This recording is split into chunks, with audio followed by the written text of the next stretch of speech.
The reason that I know so much about what's happening to the planet is because although I knew a lot, being a person who was a teacher of many subjects, basically all subjects, maths, biology, geography, science, I myself didn't see the way that they interrelated and how serious our situation was until I was given a book. And that book basically did for me what this course is going to do for the people of the world and for the students in particular. It just showed me how all of it interrelated in a way that made me realize we could not carry on doing things the way we were. But it also gave me the kind of knowledge that I would need if I was going to work out a way to actually change the future for the better, to limit the impact, the negative impact of the ways that we're doing now.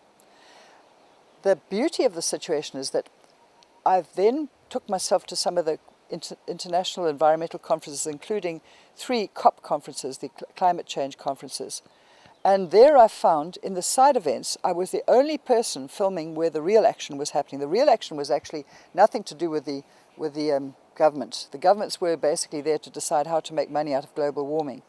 The real action was the people in the side events who were there frantically trying to get the attention of the government, saying to say, stop, our forests are being cut down at a ridiculous rate, there'll be no forest left in 4 years. And indeed, 4 years later there wasn't, because they didn't take any notice. That was Borneo, the place that you always heard of, the Borneo jungle, gone.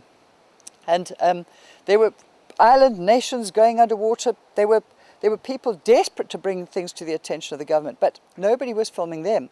But in there, you've got your climate scientists, your climatology institutes, you've got your ocean acidification experts, you had people who were working on superb solutions, and that was what I filmed. Now that information, that's what's going to be brought to the attention of the world. That, along with a whole lot of other extraordinary experts, have come my way in other environmental conferences since then.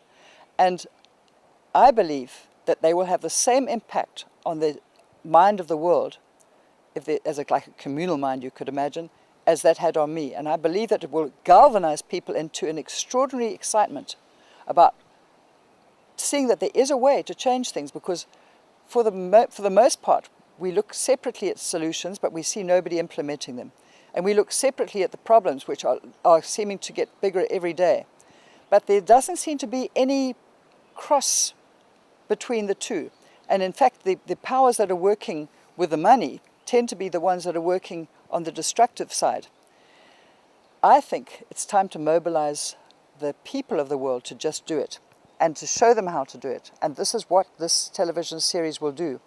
It's always better, if you want to actually gain buy-in from any group of people, it's always better to have them part of the solution-finding process. So by having the information presented to our students and having the students finding the solutions together with the lecturers and the experts, it's going to be, I believe that the studio audience, at least the audience out there, the viewers, will be actually following the same process themselves. And that's a very positive mindset, because if you're putting your whole world into solution-finding mode, watch this space.